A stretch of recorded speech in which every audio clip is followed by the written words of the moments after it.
Stress ossidativo, sai di cosa si tratta? Ciao, sono Alberto Zippo, cultore del benessere e oggi affrontiamo insieme un argomento davvero cardine nella nostra lotta contro l'invecchiamento.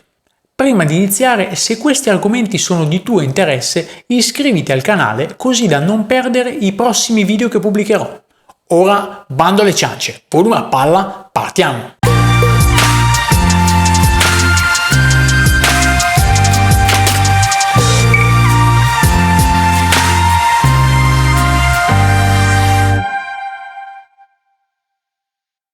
La puntata di oggi sarà un po' tecnica, spero di non renderla noiosa, ma ti consiglio davvero di guardarla fino alla fine.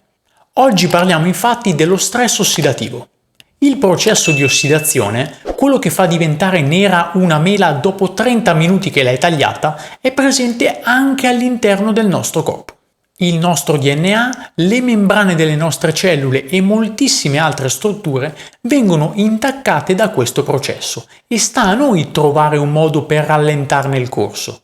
Il principale colpevole di tutto ciò ha un nome e si chiama radicale libero. I radicali liberi sono le scorie che le nostre cellule sono costrette a produrre a causa delle reazioni metaboliche che avvengono ogni giorno. Si tratta di molecole instabili perché sono carenti di un elettrone. Per questo motivo cercano costantemente di rubare questo elettrone mancante altrove e questo crea un'azione ossidativa. Quando il radicale libero riesce a sottrarre questo elettrone mancante ad un'altra cellula, la ossida. Ora immagino che ti starai chiedendo cosa può capitare al nostro corpo se una cellula si ossida? La risposta è tanto semplice quanto preoccupante. Una cellula ossidata a causa dei radicali liberi muore oppure impazzisce. Quando muore una cellula oggi e poi una cellula domani, invecchiamo. Per fortuna esistono dei metodi che vediamo tra poco che possono far rallentare l'invecchiamento del nostro corpo e al contempo ci permettono di danneggiare meno le nostre cellule. Il problema primario infatti è proprio quest'ultimo, il danneggiamento delle cellule. Se una cellula invece di morire impazzisce, la conseguenza non sarà l'invecchiamento, ma bensì una brutta malattia di cui sentiamo spesso parlare. Sto parlando del cancro. Cercherò di spiegare come si genera questa situazione nella maniera meno tecnica e meno noiosa possibile. Una cellula può impazzire. Quando questo accade, essa perde l'inibizione replicativa. Cerco di spiegarmi meglio. Quando ci feriamo, la ferita solitamente inizia ad aggiustarsi dai bordi e poi pian piano diventa sempre più piccola. Le cellule rimaste sane nel bordo della ferita si moltiplicano, si replicano appunto, cercando di chiudere definitivamente la ferita. Quando le cellule di destra si incontrano con quelle di sinistra e quando le cellule sopra si incontrano con le cellule sotto, questa replicazione termina e la ferita si chiude.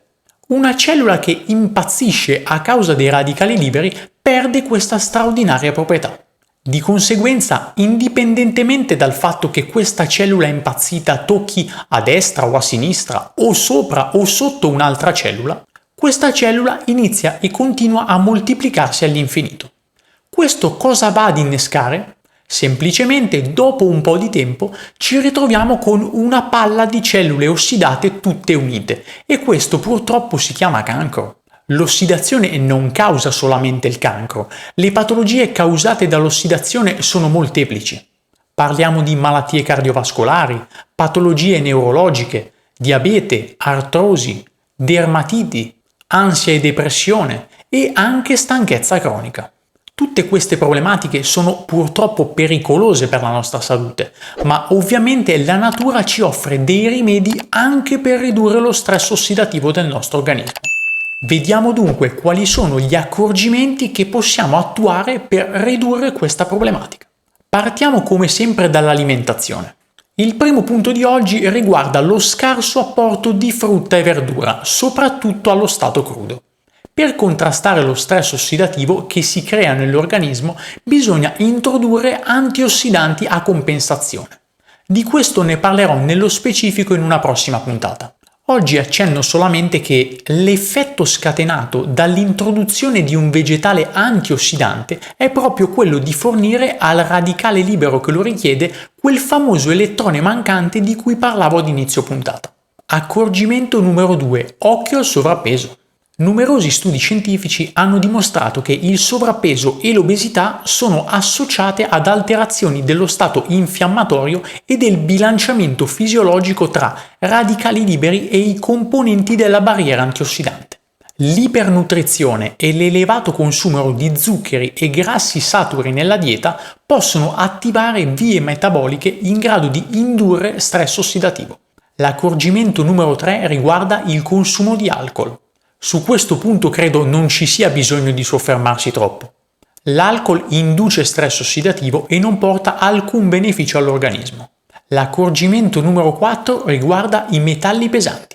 Un argomento che viene spesso sottovalutato è il prestare attenzione ai metalli pesanti con cui entriamo in contatto tutti i giorni.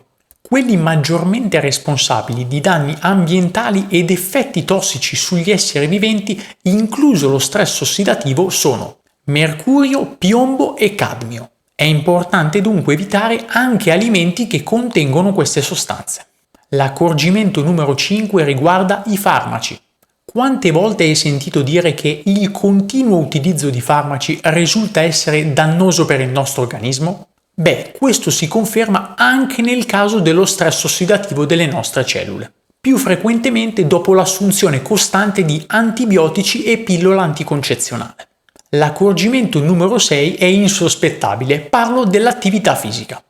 Tutti noi sappiamo che tenersi in allenamento è utile per il nostro organismo, ma svolgere attività fisica intensamente crea radicali liberi, perché tende ad aumentare il metabolismo energetico. Questo tipo di attività fisica determina la formazione di una grande quantità di radicali liberi a livello dei mitocondri, ovvero le centrali energetiche del nostro corpo. E l'accumulo di queste sostanze determina un forte stress ossidativo. Quale attività fisica sarebbe meglio svolgere? Parlo di nuoto non agonistico, camminate e altre attività che non portano a forti scatti e forti stress fisici. L'accorgimento numero 7 di oggi riguarda lo stress. Lo stress ossidativo non poteva che essere collegato allo stress, in questo caso ovviamente stress mentale. Ho accennato a questo argomento un po' di tempo fa parlando dello stress e del cortisolo. L'accorgimento numero 8 di oggi riguarda il fumo. Il fumo causa un aumento dei radicali liberi e un invecchiamento precoce delle cellule, in particolare quelle della pelle. Il nono ed ultimo accorgimento di oggi riguarda l'inquinamento. L'esposizione a sostanze inquinanti è causa di stress ossidativo. Questo però ovviamente è un consiglio relativo. Tutti noi sappiamo che sarebbe saggio e sano allontanarsi dalle aree più inquinate, specie nelle zone industrializzate, ma non tutti ne hanno le possibilità. C'è da dire che purtroppo però il mondo di oggi non è più quello dei nostri nonni. Anche andare a vivere in campagna non è più salubre come anni fa. Certamente è sempre meglio che rimanere in città. Vorrei concludere questa puntata con un accorgimento bonus. In questo caso non derivante dalla scienza, ma da una mia semplice riflessione. Sicuramente nessuno di noi, incluso il sottoscritto, riesce ad essere perfetto e a rispettare tutti questi 9 accorgimenti che abbiamo appena visto. Cerchiamo di iniziare quindi da quelli più facili, andando via via a migliorare giorno dopo giorno. Eliminare una sigaretta o un cocktail non sarà di certo una cosa impossibile da fare. Ridurre i farmaci non indispensabili, gestire il proprio peso corporeo e fare qualche camminata in più, idem. Tutto ciò potrà portare giovamento al nostro organismo. Ovviamente se sei interessato al mondo dell'anti-aging, tutto questo non sarà sufficiente. Esistono infatti alcune sostanze che si potrebbero assumere per contrastare l'invecchiamento. Ne ho parlato in questo video che ti consiglio vivamente di guardare. Spero di esserti stato d'aiuto anche oggi e ci vediamo al prossimo video.